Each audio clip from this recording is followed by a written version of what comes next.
हरे कृष्णा, राधे राधे। नए साल आने वाला है और नए साल पर लड्डू गोपाल की सेवा कैसे करें। काफ़ी सारे लोग मेरे पास कमेंट भी कर चुके थे कि नए साल वाले दिन हम लड्डू गोपाल की सेवा कैसे करें। तो सबसे पहले कृष्ण भक्तों को नए साल की ढेर सारी शुभकामनाएं। लड्डू गोपाल के साथ राधा रानी की कृपा आप सभी पर बनी रहे। आने वाले नए साल में आपके लिए खुशहाली लेकर आए और मंगलमय रहे। तो घर या मंदिर, हिंदू धर्म में देवी देवताओं की प्रतिदिन पूजा की जाती है। पूजा पाठ करने से सिर्फ मन को शांति प्राप्त न हो बल्कि आने वाले जीवन में खुशहाली का आगमन भी होता है।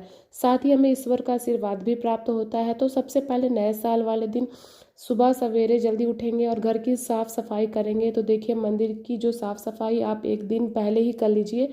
मंदिर में जो भी बिछे हुए वस्त्र हैं वह एक दिन पहले धो लीजिए। बाकी के लड्डू गोपाल और बाकी के भगवानों का जो हम प्रतिदिन स्नान कराते हैं, ठीक हमें उसी प्रकार कराना है। तो पूजा करने से पहले सारा सामान एकत्रित करके एक जगह इकट्ठा कर ले जिसमें मेरी पूजा में आसानी रहे।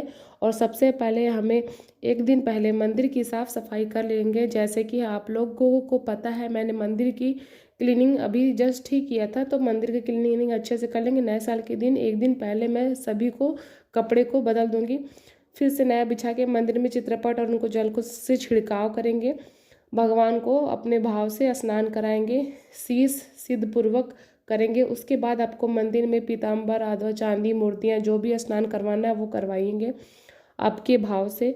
और गर्म जल से स्नान करा सकते हैं, लेकिन लड्डू गोपाल की जो सेवा होती है वह हम बालक के रूप में ही करते हैं, तो उनको गर्म जल से ही हमें स्नान कराना है। तो स्नान कराना है। और लड्डू गोपाल की सेवा हमें उस दिन कैसी करनी है, तो घर की साफ सफाई करने के बाद, स्नान आदि करने के बाद हमें बहुत प्यार से लड्डू गोपाल को उठा लेंगे। ताली घंटी बजाकर उठाने के बाद हम लड्डू गोपाल को दूध का भोग लगा देंगे। और लड्डू गोपाल को उतनी देर के लिए हम कंबल या रजाई उठाकर बिठा देंगे, जिससे आप अपनी पूजा में भी जो पूजा के बर्तन है वो साफ कर ले। एक नए साल में लड्डू गोपाल को कच्चे दूध से या गंगा जल से स्नान करा सकते हैं। देखिए, हम थोड़ा सा गर्म जल ले सकते हैं और लड्डू गोपाल को स्नान कराइए, या फिर मध का भी इस्तेमाल कर सकते हैं या कच्चा दूध का, जो भी आपके पास हो। ठंडे जल से स्नान ना कराएं, और गंगा जल का भी कर सकते हैं। फिर फूल की व्यवस्था कर ले, अपने लड्डू गोपाल के लिए फूल की व्यवस्था कर ले और उनको थोड़ा सा फूल डाल के भी आप स्नान करा सकते हैं अगर आपके पास हो तो। और ना अगर गंगा जल हो तो शुद्ध गंगा पानी से हम उनको नहला सकते हैं। कोई भी उनको एक प्यारा सा नया पोशाक उस दिन पहनाइए, उनको कोई प्यारा सा भी गिफ्ट या रुमाल या टावल उस दिन गिफ्ट करिए। स्नान कराने के बाद उनको इत्र लगाएंगे। इत्र लगाने के बाद उनके हल्कों हाथों से मालिश कर देंगे। बाकी जो छोटा सबको इत्र लगाने के अलग आता है और कपड़ों में लगाने के लिए अलग आता है। तो चाहे कृष्ण भगवान हो चाहे बाल स्वरूप, जैसा भी आपके भाव हो, भाव के से रूप से आप सेवा कर लीजिएगा।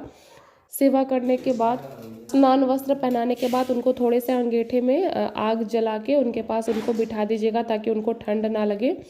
और कैसे जलाना है अगर आपको नहीं है तो आप इस बताइएगा कमेंट करके, मैं बता दूंगी। और धूप दीप बत्ती जलाकर, कपूर जलाकर रख दीजिए। उसके बाद अगर आपके पास कोयला या कोयले के राख या फिर लकड़ी जो भी है, आप उसे उनके वहाँ पे अंगीठी में जला दीजिए ताकि उनको ठंड ना लगे। और एक कंबल से ढक दीजिए ताकि उनको लगा दीजिए। और इस तरह मिट्टी का भी कोई बर्तन हो तो आप उसमें भी कर सकते हैं। गर्म करके नीचे जो प्लेट लगा दीजिएगा तो नीचे उनको कुछ जलने की वो दिक्कत नहीं रहेगी, ठीक है।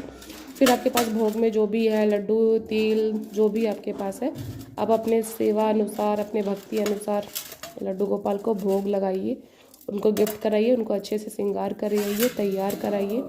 तैयार कराने के बाद उनको आईना दर्पण जरूर दिखाइएगा। दिखाने के बाद उनको अच्छे से पूजा, दीप बत्ती, उनकी आरती जो भी आप अपने अनुसार करते हैं वो कर लीजिएगा। और सर्दियों में तिल तो बहुत ज़रूरी है, तो अगर आप कोशिश करिएगा, अगर हो पाए तो आप उनको भोग लगाइएगा। भोग में तुलसी दल जरूर डालिएगा, क्योंकि तुलसी दल के बिना उनकी जो भोग है वो स्वीकार नहीं होती, ठीक है। अगर आपके पास तिल नहीं है तो आप मिठाई का भी भोग लगा सकते हैं। और तुलसी दल जरूर रखिएगा, क्योंकि तुलसी दल के बिना उनकी पूजा अधूरी है। तो तुलसी के नहीं है तो आप मंजरी भी रख सकते हैं। मंजरी में भी लग के उनको समर्पित करने के बाद नए साल के दिन उनके लड्डू गोपाल की सेवा मंजरी समेत आप लड्डू गोपाल को उस दिन समर्पित करके, या उनको अपनी जो भी भूल चूक साल में बीता है या फिर आपने जो भी गलती की है जाने अनजाने में जो भी आपसे हुई है, आप उसके लिए क्षमा प्रार्थना करिएगा कि मुझसे जाने अनजाने में भी जो भी हो गया उसके लिए आप क्षमा करिएगा। फिर हाथ से लेके उनको थोड़ा सा ऐसे आरती और वो दीप का मतलब स्पर्श करा दीजिएगा, थोड़ा जैसे उनको गर्माहट हो जाए, उनको सर्दी किसी प्रकार की ना लगे। ऐसा करके अपने सेवा के अनुसार आप अपने भाव के अनुसार उनको कर लीजिएगा, ताकि उनको आनंद प्राप्त हो और उनको गर्मी हो। तो लड्डू गोपाल के लिए घड़े में जल रख दीजिएगा गर्म करके, को ठंडा नहीं रखिएगा, क्योंकि सर्दी है तो हम खुद नहीं पीते तो उनको कैसे पिलाएं। लड्डू गोपाल को जल में करके गुनगुना पानी करके आप रख दीजिएगा। भोग में प्रसाद में आपसे निवेदन जो भी आपके पास हो पाया सक्षम अनुसार लड्डू गोपाल की पूजा आरती करेंगे। यहाँ पे आरती करने के बाद पूजा अर्चना करने जो भी हमसे साल भर में गलती हुई उसके लिए आप क्षमा कर लीजिएगा। मंगलमय रहे हमारा आने वाला साल, मंगलमय हो, जो भी जाने अनजाने में हो उसके लिए हमसे हमारे परिवार पे कृपा बनाए रखिएगा, अपनी दृष्टि बनाए रखिएगा ठाकुर जी, उसके लिए क्षमा। हे राधा रानी, है सेवा जो भी हो हमसे उसके लिए जाने में उसके लिए हमें क्षमा करिएगा। पूजा अर्चना करने के बाद आशीर्वाद प्राप्त करिएगा। साथ ही किसी गरीब को दान कर सके तो नए साल पे पूजा अर्चना करते वक्त उस साल लड्डू गोपाल की खुशियों के बराबर राधा रानी की कृपा दृष्टि आप सब पे आपके परिवार पे बनी रहे। उनको दर्पण दिखा के उनका श्रृंगार स्वरूप करके अपने मन में भी उनके भाव को, उनके दिव्य दर्शन को स्पर्श करिएगा कि हाँ हमारे मन में भी ऐसा वो है कि वो इतने आज अद्भुत लग रहे हैं कि हमारे मन में बैठे हैं लड्डू गोपाल। ऐसा करके फिर इसके बाद आपसे जो भी होगा उनके लिए भोग या दान आप जो भी कर सकेगा, नहीं करिएगा तो उसकी भी कोई नहीं, आपके पास कोई पंडित है या जो भी है आप उनको दान दे दीजिएगा। और सारी पूजा सेवा करने के बाद अपने से जो बड़े लोग हैं सबसे आशीर्वाद ले लीजिएगा।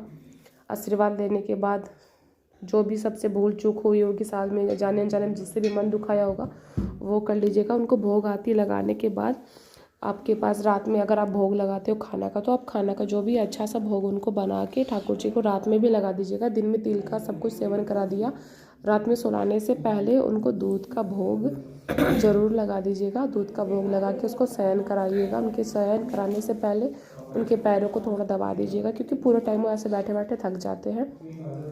सब कुछ करने के बाद उनको अच्छे से सुला के रात में, हाँ, और उनके श्रृंगार को रात में ज़रूर खोल के उतार के फिर इसके बाद उनको सुलाइएगा, क्योंकि हम भी ऐसे कुछ भारी पहन लेते तो हमें भी दिक्कत होती है। तो सेम ऐसे ठाकुर जी को भी बहुत दिक्कत होती है। तो आप उनको सारा वस्त्र सब कुछ करके रात में कपड़ा चेंज करा के इसके बाद ही उनको सुलाइएगा। इसके बाद ही उनको स्नान कराने तो इस वीडियो को बनाने में मुझे भी बहुत घबराहट और ये हो रही थी, तो वीडियो में जो भी भूल चूक होगी उसके लिए आप क्षमा करिएगा। और वीडियो अगर आपको थोड़ा सा भी अच्छा लगा तो वीडियो को लाइक शेयर सब्सक्राइब करिएगा। बस ठाकुर जी की नए दिन की शुरुआत जितने भी ठाकुर भक्त हैं सब तक ये वीडियो पहुँचे और सब ठाकुर जी की सेवा बहुत अच्छे भाव से कर पाए और अपने नए साल का बहुत अच्छे से ठाकुर जी का आशीर्वाद लेके आप लोग करिएगा। भगवान आप लोगों की ज़िंदगी में खुशियाँ भरे, राधा रानी आप लोगों के सारे कष्ट दूर करे, आप लोग एकदम स्वस्थ निरोग रहें। ठाकुर जी से यही प्रार्थना है। तो राधे राधे, जय श्री कृष्णा। वीडियो पे बने रहने के लिए धन्यवाद। जय कृष्ण कन्हैया।